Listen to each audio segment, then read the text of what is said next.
অশান্তির সুকুনেরা, অশান্তির কোষায়েরা এইভাবে পদে পদে পদে পদে আমাদের নবী থেকে শুরু করে সমস্ত প্ল্যাটফর্মের মানুষদেরকে শুরু করে আপনারা বিশেষ করে দেখবেন যারা প্রান্তিক স্তরের মানুষ তাদের বিভিন্ন অধিকার থেকে বঞ্চিত করার জন্য এই সরকার, এই জালিম দুশ্মন অত্যাচার সরকারটা প্রত্যেকটা পদে পদে মানুষকে বিতৃষ্ণার পথে ঠেলে দিচ্ছে।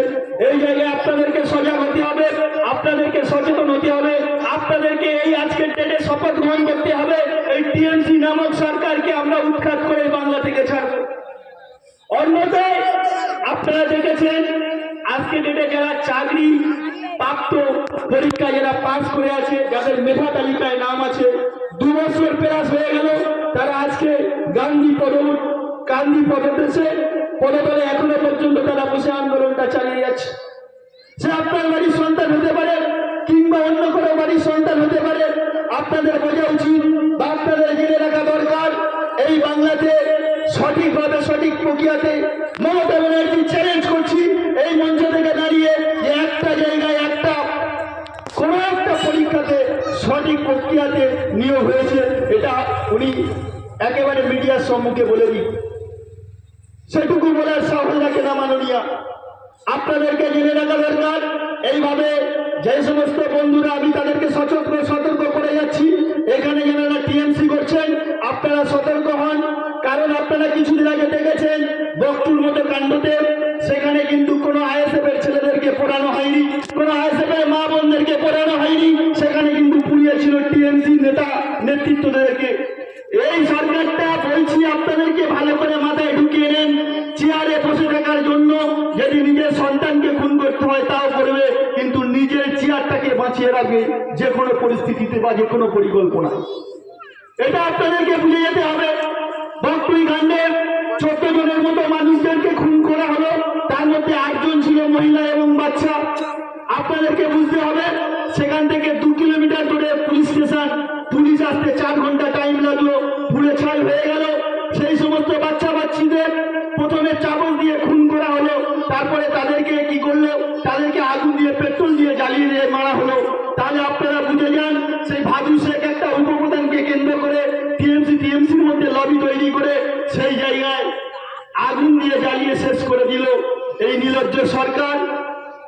আপনারা দেখেছেন 2 লক্ষ টাকা করে তাদেরকে ঘোষিত করলো সান্ত্বনা দেওয়ার জন্য, কিন্তু আপনারা দেখেন এই সরকারটা তাদের বিরুদ্ধে আজও অব্দি কোনো স্টেপ নিলেন না।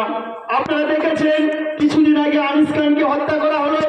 এই সরকারের বিরুদ্ধে যে বা যারা যে প্ল্যাটফর্ম থেকে কথা বলতে শুরু করেছে তাদেরকে সেই জায়গায় কিভাবে স্তব্ধ করা যায়, তাদেরকে কিভাবে আটক করা যায়, তাদেরকে কিভাবে মিথ্যা কেস দিয়ে জেলে করা যায়, সেই রকম চক্রান্ত পরিকল্পনা চালিয়ে যাচ্ছে।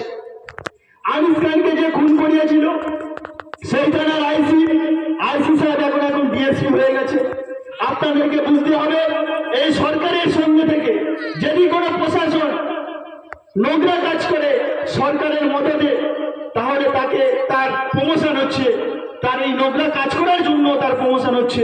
তার মানে কি জায়গায় আমরা বাস করছি এটা আমার আপনার বুঝতে হবে, কতটা সতর্কভাবে পা ফেলতে হবে। এই দোষটা কিন্তু সরকারের নয়, এই দোষটা সর্বপ্রথমে আমাদের। কারণ আমরা যখন ভোটটা দিতে যাচ্ছি আমরা চিন্তা করছি না আমরা কোন জায়গায় ভোটটা দিচ্ছি, কাদেরকে পাওয়ারে বসাচ্ছি, তারা এই পাওয়ারে আসার পরে আমাদের সঙ্গে কিরকম কি ব্যবহার করবে, এটা সর্বপ্রথমে আমাদের বোঝা উচিত। যে আমরা যাদেরকে ভোটটা দিচ্ছি তারা আমাদের কল্যাণে আসবে কিনা, তারা আমাদের কাজে দেবে কিনা, তারা আমাদের ন্যায্য অধিকার পাইয়ে দেবে কিনা। তাই তো পীরজাদা আব্বাস সিদ্দিকী এই 21শে জানুয়ারিতে আর সহ্য না করতে পেরে তিনি ইন্ডিয়ান সেকুলার ফ্রন্ট নামে একটা দল ঘোষিত করলো।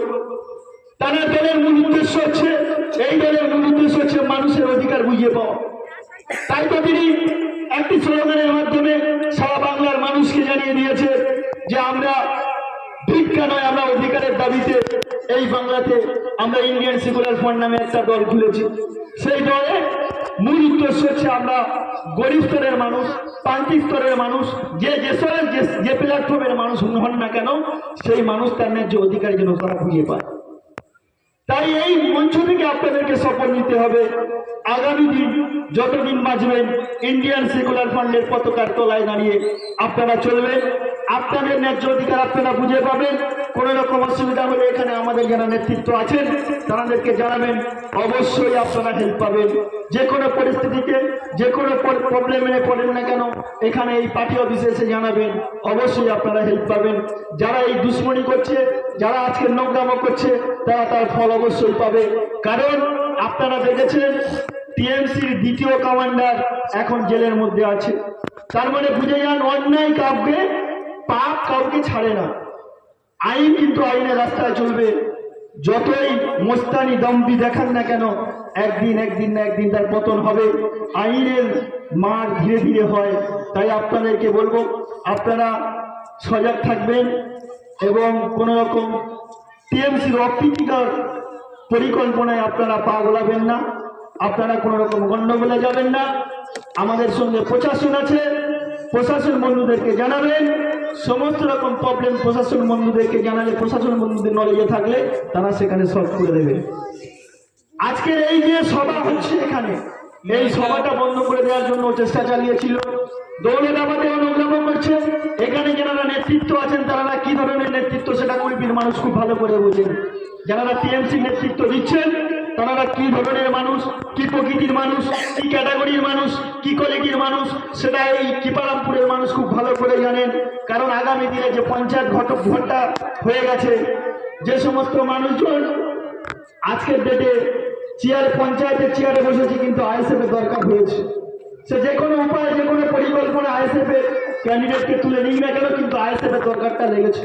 তাই বলছি, আমি একজন বিডিও সাহেবের আধিকারিকের সঙ্গে কথা বলছিলাম।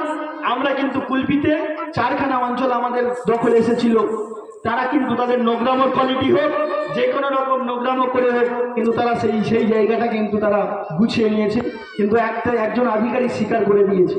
কিন্তু আমি সেই আধিকারিকের নাম বলে বিপদে ফেলতে যাব না। আমি আপনাদেরকে বলছি আগামী 26 সালে কিন্তু আমাদের টার্গেট আছে। কুলপি বিধানসভা কিন্তু আমাদের দখলে আসবে। কুলপি আইএসএফের একটা ভালো জায়গা আছে, ভালো স্থানে দাঁড়িয়ে আছে, ভালো প্ল্যাটফর্মে দাঁড়িয়ে আছে। এইটুকু বলে আপনাদেরকে সুস্থ কামনা করে এখানে আমার বক্তব্য শেষ করলাম। ইন্ডিয়ান সেকুলার ফ্রন্ট জিন্দাবাদ, আইএসএফ জিন্দাবাদ।